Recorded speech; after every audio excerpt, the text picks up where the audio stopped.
안녕하세요. 6월 2일 화요일 아침마다 새로우니 이동진 목사입니다. 오늘 묵상 본문은 누가복음 24장 1절에서 12절인데요. 8절 9절을 읽습니다. 그들이 예수의 말씀을 기억하고 무덤에서 돌아가 이 모든 것을 열한 사도와 다른 모든 이에게 알리니. 아멘. 예수님께서 돌아가실 때 제자 중에 십자가 밑을 지켰던 사람은 오직 요한밖에 없었지요. 요한은 예수님의 사촌이었기에 가능했던 일이었습니다. 그리고 그 자리를 예수님의 어머니와 다른 여자들이 지키고 있었습니다. 그렇게 큰 소리 쳤던 예수님의 제자들은 마지막 십자가의 자리에 없었지요. 자기 부인을 하라고 했는데 그들은 예수님을 부인하고 말았습니다. 오늘 1절에 보면 이레의 첫날 이른 새벽에 여자들은 준비한 향로를 가지고 무덤으로 갔다. 안식 후 첫날 새벽, 이날은 주일 새벽이죠. 안식일이 금요일 일몰부터 시작해서 토요일 일몰까지이기 때문에 그렇습니다. 안식일에는 어떠한 일도 할 수가 없었어요.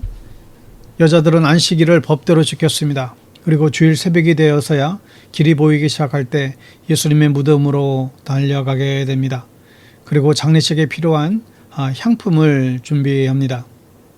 사실 이 일은 예수님의 가족들과 제자들이 해야 할 일들이었습니다. 어쩌면 제자들의 일이라고 할 수 있죠. 예수님께서는 3년 동안 집과 가족을 등지고 제자들과 생활하셨어요. 이 자리에 최소한 제자들이 있어야 되는데 제자들은 보이지 않고 여자들만 보입니다. 그런데 이 여자분들에게 문제가 있지요. 요한복음 20장 2절에 보면 그래서 그 여자는 시몬 베드로와 예수께서 사랑하시던 그 다른 제자에게 달려가서 말하기를 누가 주님을 무덤에서 가져갔습니다. 어디에 두는지 모르겠습니다. 여자들은 빈 무덤을 봤을 때 엉뚱한 반응이 나왔죠.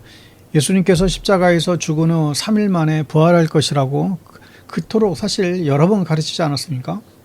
예수님의 죽으심을 향유로 준비한 마리아도 여자였습니다. 그런데 그들은 예수님의 부활을 믿지 않고 있지 않았던 것이죠. 사람은 죽으면 끝이라고 생각했던 것입니다. 그들의 마음속에는 말씀과 믿음이 없었습니다. 그냥 예수님을 따라다니면서 예수님의 일을 도우면서 섬기면서 그냥 은혜를 받았던 것 같아요. 심지어 빈 무덤을 봤을 때 이들은 시신을 도둑맞았다 생각해요. 예수님의 말씀을 조금이라도 기억했다면 빈 무덤을 봤을 때 주님께서 말씀하셨던 부활이 일어난 게 아닌가 고민해 봐야 하는 것 아닐까요? 그러나 그들은 전혀 부활을 생각하지도 않았습니다. 여러분, 우리가 주님의 일을 하려면 먼저 말씀으로 채워져야만 합니다. 그래야 시험 받지 않죠. 교회 일을 하면서 시험에 들곤 합니다.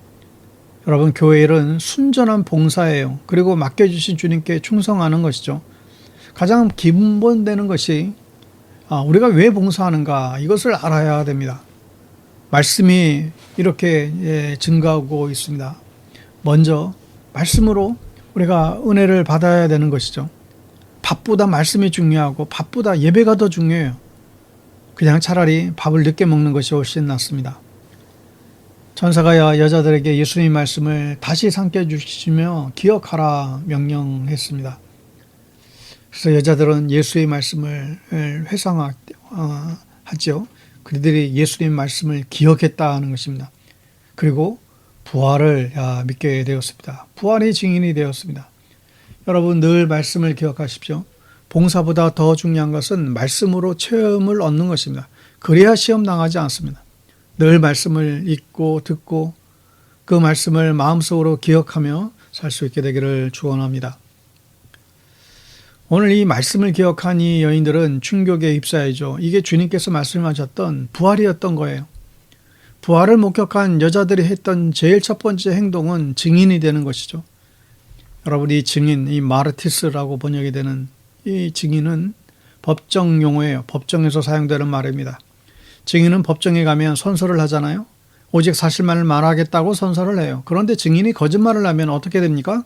그 증인은 자기가 지은 죄도 아는 일로 인해서 벌을 받곤 합니다. 이 시대의 마르티스는 자신의 목숨을 걸고 증언을 했습니다. 여러분 옛날에 영화 타짜에 보면 자기 말에 손모가지를 건다 이런 표현이 있어요. 손모가지 걸고 진실을 말하겠다는 것이죠. 여러분, 증인은 자신의 목을 걸고 증언을 하는 것입니다. 지금 이 증언은 로마 정부를 향하여 증언하는 것이죠. 당신들이 죽인 예수는 부활해서 살아났습니다. 당신들의 사형은 아무런 의미가 없습니다. 그들은 목숨을 걸고 예수님의 부활을 증언했다는 거예요. 그리고 이 여자들은 자신의 목숨을 또한 걸었지요. 그 증거가 여기에 있습니다. 9절에 보면 그들은 무덤에서 돌아와서 11 제자와 그 밖에 모든 사람에게 이 모든 일을 알렸다.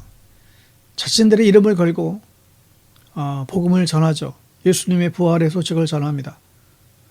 예수님의 그 말씀을 기억한 이 여인들은 다들 증인이 되었습니다. 그리고 만나는 사람마다 이 부활의 복음을 증거했습니다. 11절에 그러나 사도들에게는 이 말이 어처구니 없는 말로 들렸으므로 그들은 여자들의 말을 믿지 않았다. 사도들은 이 여인들의 말을 믿지 않았어요. 당시 여자들의 증언은 법적인 증거로 채택될 수가 없었죠.